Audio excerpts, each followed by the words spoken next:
जपजी साहिब के अर्थ को समझने की इस कड़ी में हमने पिछले भाग में 26वीं और 27वीं पौड़ी के माध्यम से ये समझा कि परमात्मा की कृपा ही मनुष्य को सत्य के मार्ग पर आगे बढ़ाती है। हमने जाना कि बिना उस कृपा के सच्चे ज्ञान और अनुभव तक पहुंचना संभव नहीं, और ये भी समझा कि जब मनुष्य पूरी श्रद्धा और समर्पण के साथ आगे बढ़ता है तब उसे भीतर से मार्गदर्शन प्राप्त होता है। तो आइए अब आगे बढ़ते हैं और जपजी साहिब की 28वीं से 33वीं पौड़ी के गहरे अर्थ को समझते हैं। जपजी साहिब की 28वीं पौड़ी बहुत ही क्रांतिकारी है। उस समय योगियों के बाहरी पहनावे जैसे कानों में मुद्रा, हाथ में झोली, इसी को धर्म माना जाता था। गुरु नानक देव जी ने योगियों को समझाया कि असली योग शरीर पर नहीं बल्कि आत्मा पर धारण करना चाहिए। मुंदा संतोख सरम पत झोली, ध्यान की करय विभूत। गुरु नानक देव जी कहते हैं कि हे मानव योगी, तुम संतोष रूपी मुद्राएं, दुष्कर्मों से लाज रूपी पात्र, पाप रहित होकर लोक परलोक में बनाई जाने वाली प्रतिष्ठा रूपी चोली ग्रहण कर तथा शरीर को प्रभु के नाम सिमरन रूपी विभूति लगा कर रखो। खिंथा काल कुआरी काया, जुगत डंडा प्रतीत। समय की याद को अपनी खिंथा यानी फटे पुराने कपड़ों की गुदड़ी समझो। अपने शरीर को विकारों से शुद्ध रखना ही योग की विधि है और परमात्मा पर अटूट विश्वास रखना ही तुम्हारा सहारा होना चाहिए। आई पंथी सगल जमाती, मन जीतै जग जीत। योगियों का एक पंथ है आई पंथी, जो खुद को सबसे ऊंचा मानता था। गुरुजी कहते हैं असली आई पंथी वही है जो पूरी मानवता को अपनी जमात यानी अपनी भाईचारा समझे। जो अपने मन को जीत लेता है वही असली विजेता है, जिसने पूरे जगत को जीत लिया है। आदेश तिसय आदेश, मेरा प्रणाम है, मेरा नमस्कार है, सिर्फ उस सरगुण स्वरूप निरंकार को मेरा नमस्कार है। आद अनील अनाद अनाहत, जुग जुग एको वेश। वो परमात्मा जो सबकी शुरुआत है, वो शुद्ध है, दाग रहित है, रंग रहित है, जिसका कोई आरंभ नहीं है, जिसका नाश नहीं हो सकता, और वो हर युग में एक जैसा ही रहता है। इस पौड़ी का सार क्या है? सार यह है कि धर्म बाहरी दिखावे में नहीं है।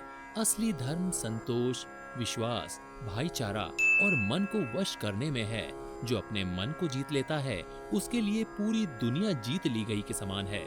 जपजी साहिब की 29वीं पौड़ी में गुरु नानक देव जी योगियों को आगे समझाते हैं कि असली आध्यात्मिक भोजन और शक्तियां क्या हैं। भुगत ज्ञान दया भंडारण, घटकट वाजहनाद। हे योगी, ब्रह्म ज्ञान को अपना भोजन बनाओ और दया को अपनी भंडारिन यानी कि भोजन बांटने वाली समझो। ये अनुभव करो कि हर हृदय यानी घट घट में वही एक परमात्मा का दिव्य संगीत बज रहा है। आप नाथ नाथी सब जाकी, रिद्ध सिद्ध अवरा साध। वो परमात्मा स्वयं सबका नाथ है, वो सबका मालिक है और पूरी सृष्टि उसके हुक्म की नकेल में है। जिसे लोग रिद्धियां, सिद्धियां या चमत्कारी शक्तियां कहते हैं, वे तो केवल अन्य स्वाद यानी कि सिर्फ एक भटकाव है जो इंसान को ईश्वर से दूर ले जाते हैं। संजोग विजोग दुए कार चलावे, लेखे आवह भाग। मिलना और बिछड़ना, ये दो शक्तियां ही संसार का काम चला रही हैं। मनुष्य को जो कुछ भी मिलता है वो उसके पिछले कर्मों और भाग्य के लेख के अनुसार ही मिलता है। आदेश तिसय आदेश, आद अनील अनाद अनाहत, जुग जुग एको वेश। मेरा प्रणाम केवल उस एक परमात्मा को है जो आदि है, शुद्ध है, अनादि है, अविनाशी है और हर युग में एक समान रहता है। इस पौड़ी का सार यह है कि ज्ञान और दया ही आत्मा का असली पोषण है। चमत्कार दिखाना या सिद्धियां पाना आध्यात्मिक मार्ग नहीं है, क्योंकि असली नाथ केवल वो परमात्मा है। सब कुछ उसके विधान और हमारे कर्मों के अनुसार ही घटित होता है। जपजी साहिब की 30वीं पौड़ी बहुत गहरी है। इसमें गुरु नानक देव जी उस समय की प्रचलित धारणा कि ब्रह्मा, विष्णु और शिव ही सृष्टि चलाते हैं, इसको एक नया आध्यात्मिक मोड़ दिया है। एका माई जुगतवी आई, तेन चेले परवाण।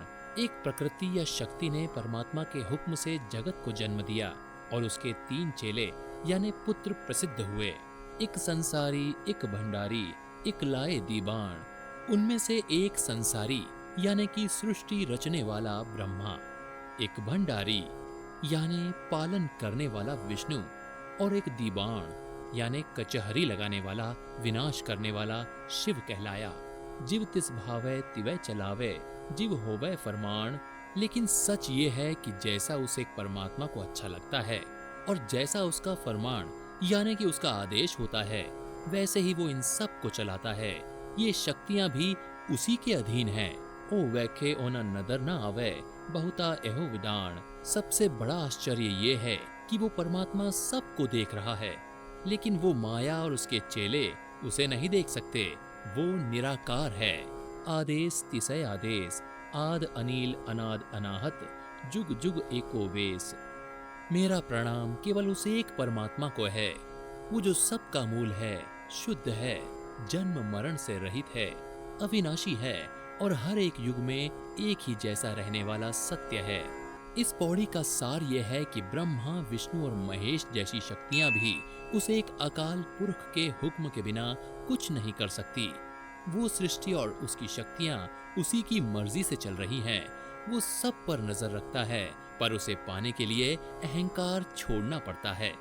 जपजी साहिब की 31वीं पौड़ी में गुरु नानक देव जी समझाते हैं कि परमात्मा का खजाना और उसके रहने का स्थान पूरी सृष्टि के कण कण में है। उसे कहीं दूर ढूंढने की जरूरत नहीं है। आसन लोए लोए भंडार, उस परमात्मा का आसन, उसका निवास हर लोक में है और प्रत्येक लोक में उसका भंडार है। जो किछ पाया सो एकावार। उसने जो कुछ भी जीवों को देना था वो सृष्टि की रचना के समय एक ही बार में डाल दिया है। उसके भंडार कभी खाली नहीं होते और न ही उसे बार बार कुछ नया पैदा करने की जरूरत पड़ती है। कर कर वेखे सिरजनहार, वो सृजनहार, वो बनाने वाला अपनी रचना को रचकर उसकी खुद ही देख रेख करता है। वो अपनी कुदरत का खुद ही गवाह है। नानक सच्चे की साची कार, गुरु नानक देव जी कहते हैं, उस सच्चे परमात्मा के सारे काम और उसके नियम भी सच्चे हैं, जो अटल और सत्य हैं। आदेश तिसय आदेश, आद अनिल अनाद अनाहत, जुग जुग एको वेश।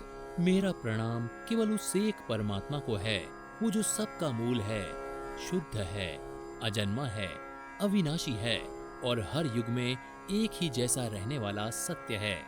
इस पौड़ी का सार ये है कि ईश्वर ने पूरी कायनात के लिए संसाधन पहले से ही पर्याप्त मात्रा में रख दिए हैं।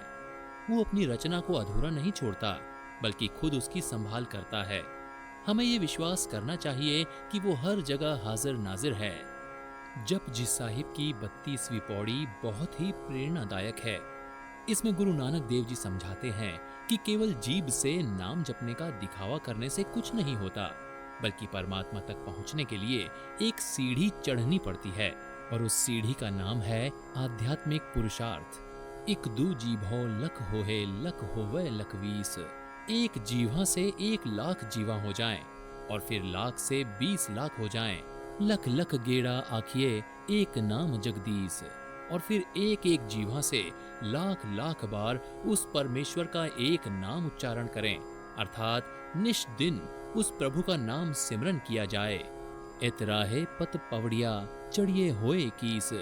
तो भी याद रखो कि उस मालिक के घर तक पहुंचने के मार्ग में नाम रूपी सीढ़ियों पर चढ़कर ही उस अद्वितीय प्रभु से मिलन हो सकता है। ये रास्ता केवल शब्दों का नहीं, बल्कि आत्मिक उन्नति का है। सुन गल्ला आकाश की कीटा आई रीस। वैसे तो ब्रह्म ज्ञानियों की बड़ी बड़ी बातें सुनकर निकृष्ट जीव, मामूली कीड़ों यानी कि अहंकारी मनुष्यों के मन में भी उसे पाने की होड़ पैदा हो जाती है और वो भी देहाभिमान में अनुकरण करने की इच्छा रखते हैं। परंतु नानक नदरी पाइये कूड़ी कूड़े ठीस।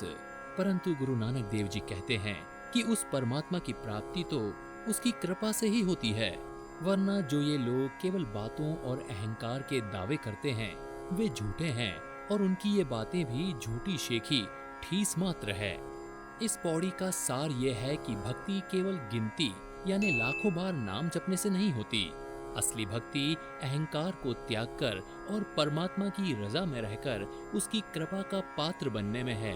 बिना उसकी मेहर के केवल बड़ी बड़ी बातें करने से मंजिल नहीं मिलती। जप जी साहिब की 33वीं पौड़ी मनुष्य के अहंकार को पूरी तरह शांत कर देती है। इसमें गुरु नानक देव जी समझाते हैं कि इंसान के पास अपनी कोई स्वतंत्र शक्ति नहीं है, सब कुछ उस परमात्मा की शक्ति से ही हो रहा है। आखण जोर चुप्पे न जोर, मनुष्य के पास न तो अपनी मर्जी से बोलने का जोर है और न ही अपनी मर्जी से चुप रहने की शक्ति, सब उसकी प्रेरणा से होता है। जोर न मंगण देण न जोर, न तो हमारे पास कुछ मांगने का जोर है और न ही किसी को कुछ देने का सामर्थ्य। देने वाला और दिलाने वाला वही है, परम पिता परमेश्वर। जोर न जीवन मरण न जोर, न हमारे हाथ में जीना है और न ही हमारे हाथ में मरना भी है। ये जो सांसें हम ले रहे हैं ये उसी के इशारे से चल रही हैं। जोर न राज माल मन सोर, न हमारे पास राजपाट या धन दौलत पाने का जोर है और न ही मन के विचारों को रोकने का। जोर न सुरती ज्ञान विचार, जोर न जुगती छुटे संसार, न हमारे पास अपनी शक्ति से ऊंची चेतना, ज्ञान या विचार पाने का जोर है और न ही ऐसी कोई जुगत या ऐसी कोई विधि है जिससे हम खुद को इस संसार के बंधनों से छुड़ा सकें।